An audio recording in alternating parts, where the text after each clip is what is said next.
Set a course for the Viridian system, maximum warp.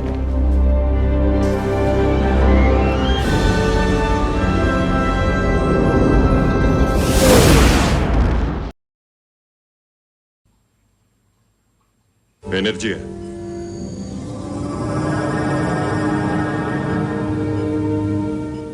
Program complete. You may enter when ready. Spazio. Ultima frontiera. Questi sono i viaggi della nave stellare Enterprise. La sua missione è quella di esplorare strani, nuovi mondi, alla ricerca di nuove forme di vita e di nuove civiltà, per arrivare là dove nessuno è mai giunto prima. Cari amici della federazione o ufficiali della flotta o semplici appassionati di modellismo, bentornati sul canale. Come promesso, quest'oggi ci dedichiamo di nuovo all'unboxing per quello che riguarda la build up della USS Enterprise D proposta da Hero Collector, da Eagle Moss. Io pensavo che arrivasse prima il pacco successivo di Supercar, ma a quanto pare la De Costini se la sta prendendo abbastanza comoda. Per fortuna Eagle Moss sembra invece procedere molto più spedita. Come potete vedere, il pacco che mi è arrivato ha subito un attacco da parte del dominio penso, perché praticamente distrutto, però speriamo che dentro il contenuto sia integro. Pertanto bando alle parole e cominciamo a procedere all'unboxing. Quando vedo il pacco in queste condizioni ho una certa palpitazione, perché non si sa mai se il contenuto che troveremo sarà integro o meno. Allora, pacco veramente in pessime condizioni. Come possiamo vedere, abbiamo il solito piccolo elenco dove troviamo tutto il contenuto del pacco, quindi come possiamo vedere c'è la maglietta, ragazzi, abbiamo la maglietta taglia XL perché per me è necessaria. Poi ci sono chiaramente il fascicolo che conterrà tutto quanto, diciamo, tutte le fasi di montaggio fino alla 18. Come vedete qui c'è il magazine che riporta dal montaggio dal 15 al 18, più i relativi kit, quindi kit 15, kit 16, kit 17 e kit 18. Kit inteso come kit di montaggio, non kit di Supercar Knight Rider, che è l'altra collezione che sto portando avanti. Allora, diamo un'occhiata alla maglietta, eccola qua.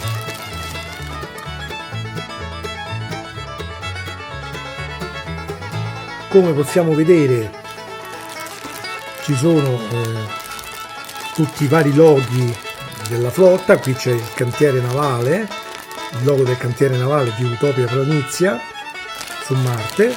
Tra l'altro la location è da pochi giorni stata oggetto di attenzione, perché vi è atterrato il primo rover cinese, completamente cinese, quindi diciamo ritorna un po' alla ribalta della cronaca, ma noi appassionati di Star Trek chiaramente è una location che conosciamo benissimo.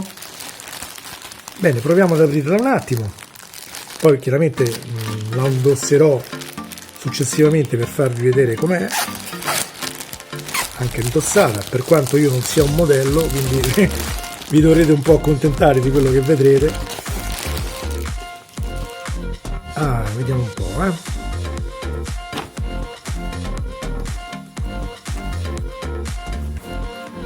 Ecco qua. Beh, diciamo che è molto molto bella, a me piace molto, Anche la scelta del grigio piuttosto che il nero lo trovo abbastanza azzeccato, perché si rifà un po' di più al colore dello scafo della nave, quindi è un po' più, diciamo, azzeccata la scelta, mentre magari scegliendo il nero diventava una classica magliettina, diciamo, serigrafata, ma niente di che. Questa invece sembra proprio studiata apposta per richiamare un po' l'idea del modello che stiamo montando. Come possiamo vedere qui c'è la vista dall'alto dell'Enterprise D, devo dire riprodotta anche abbastanza fedelmente, quindi i dettagli riproposti sulla maglia sono abbastanza diciamo curati. Chiaramente non è riportata la pannellatura Aztec, però per il resto diciamo c'è tutto. Qui possiamo vedere anche poi la sezione chiaramente trasversale di fianco, eccola qua, anche questa riprodotta abbastanza bene, chiaramente per quanto è possibile farlo sopra un tessuto. Come possiamo vedere anche qui in alto c'è scritto USS Enterprise, il numero di registro, quindi NCC 1701D, progetto di sviluppo, quindi è proprio la maglietta adatta a noi piccoli tra virgolette ingegneri federali che presteremo diciamo servizio montando questo modello. Bene, dopo aver sbavato abbastanza per la maglietta passiamo a vedere il resto del contenuto. Questo è un pezzo molto molto interessante, come possiamo vedere fa parte del fascicolo 18, anzi del kit 18, perché il fascicolo vi ricordo che è unico. Come possiamo vedere qui ci sono parti delle finestrelle da dover inserire, qui c'è una coppia di LED, anzi due coppie di LED. Questo è il pezzo forse più interessante perché è la parte superiore del ponte di battaglia, praticamente la zona preposta all'attracco tra la sezione a disco e il resto dell'astronave, quindi del ponte di battaglia o lo Star Drive come vogliamo chiamarlo. E come possiamo vedere, anche se ancora nel cellophane, è abbastanza dettagliato. Qui riporta la scritta NCC 1701D, qui c'è scritto Enterprise, qui c'è il banco phaser, come possiamo vedere, qui ci sono dei fori fatti in maniera diciamo ottimale perché ripropongono proprio le morse di attracco usate nel telefilm per agganciare l'astronave, le due parti dell'astronave. Questa parte qui, che dovrebbe essere il ponte di comando del ponte di battaglia, notiamo che presenta due calamite, quindi evidentemente è previsto che questo pezzo debba essere rimosso per qualche motivo. Io potrei ipotizzare che potrebbe venire rimosso nel momento in cui dovremo fare lo sgancio dell'astronave, oppure serve per attivare delle luci, chissà, quello lo vedremo più in là. Qui c'è un'altra parte del telaio dello scafo, cioè nel telaio, scusate, del pannello esterno dello scafo, e qui ci sono due pannelletti di illuminazione LED. Chiaramente poi vedremo tutto più in dettaglio nel momento in cui procederemo al montaggio. Passiamo al resto. Ecco, qui vediamo c'è la parte del telaio, stavolta della parte superiore del ponte di battaglia.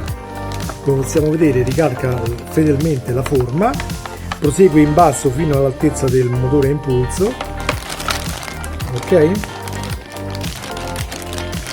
E ci sono anche questi distanziatori, come abbiamo imparato già a vedere sul resto del telaio, e questo fa parte del kit 15. Andiamo ancora avanti. Questo fa parte del kit 16 invece, e troviamo una parte del telaio ancora della sezione disco e dei piccoli pezzettini non meglio identificati di plastica, presentano una certa angolazione che andremo a vedere poi in fase di montaggio. L'ultimo kit, anche se non in ordine di numerazione perché l'ho fatto un po' a casaccio, è il 17, dove troviamo appunto la copertura del ponte di battaglia, della plancia del ponte di battaglia, eccola qua, insieme al pezzo dove va chiaramente inserita, e vediamo che presenta anche qui due magneti, quindi questo messo insieme a questo costituirà un pezzo rimovibile che avrà una certa funzione che andremo a vedere. Qui troviamo invece ancora un distanziatore e, novità, un ancoraggio sempre del telaio, però questa volta stand alone, quindi per conto suo, una specie di trave, di piccola trave, che probabilmente servirà per chiudere il cerchio o l'ovale, per meglio dire. Poi adesso andiamo a scrutare un attimo in dettaglio anche se velocemente, poi lo vediamo meglio magari durante le fasi di montaggio, il fascicolo numero 5. Ok, eccolo qua, fascicolo 5, che vi ricordo nel mio caso fa parte dell'unboxing numero 4. Vi ricordo che i vari unboxing non necessariamente seguono diciamo la numerazione che io riporto, perché dipende molto dal tipo di abbonamento che avete fatto. Io ho fatto la sottoscrizione a 12 mesi e con questa sottoscrizione, con il pacco arrivato oggi, praticamente siamo all'invio numero 4, però per alcuni di voi magari potrebbe essere una numerazione diversa. Cambia poco, ragazzi, è solo l'ordine in cui arriva la roba, non è... Allora andiamo a vedere.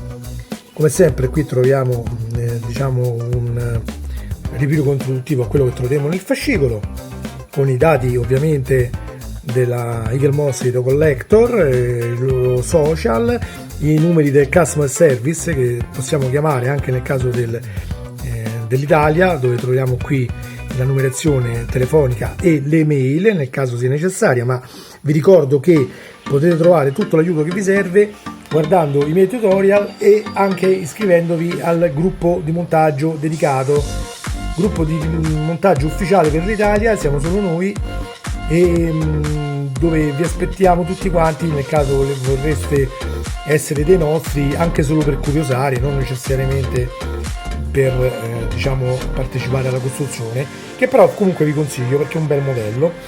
Colgo l'occasione per ricordarvi anche di iscrivervi al canale se non l'avete già fatto, mi raccomando, cliccate il tazzino sotto iscriviti, attivate anche la campanella, mettete il like se vi piace il video, perché in questo modo, oltre a darmi supporto e a aiutarmi a crescere con il canale e a potervi offrire sempre nuove diciamo novità di modellismo di vario genere, procederete anche ad avere il vantaggio di essere avvisati quando io proporrò un nuovo video. Quindi se siete appassionati di questo genere di cose, iscrivetevi.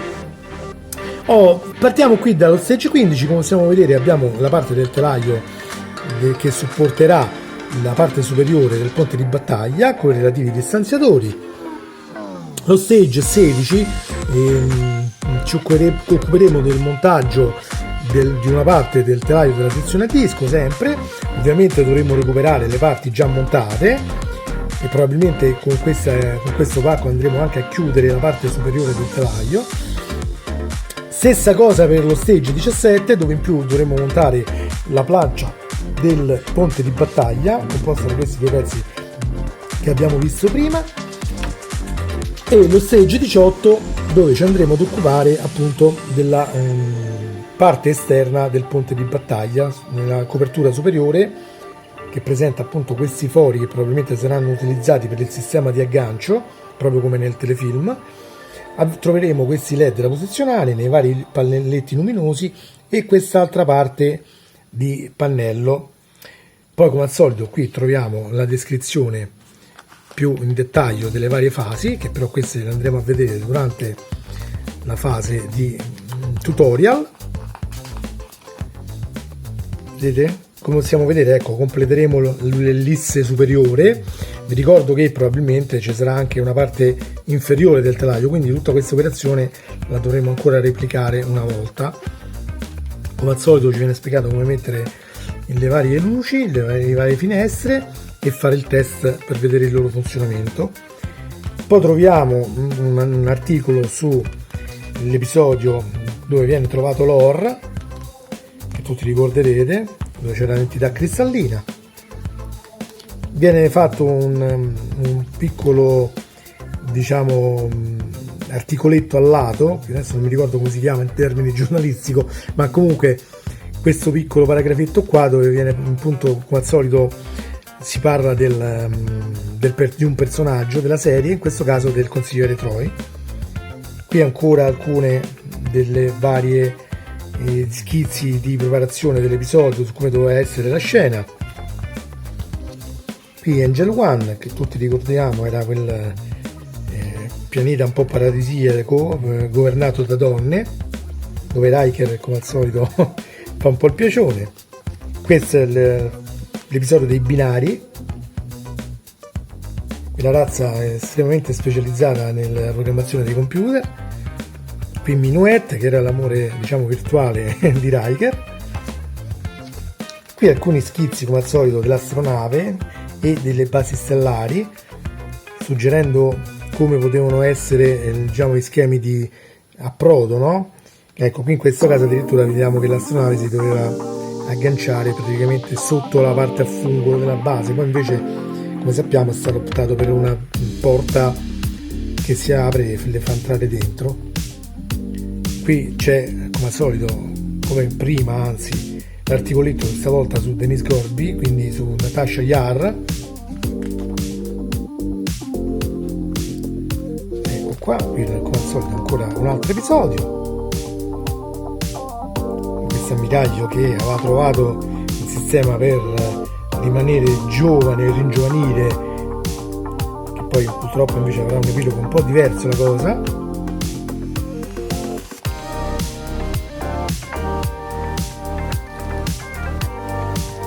Ecco qua.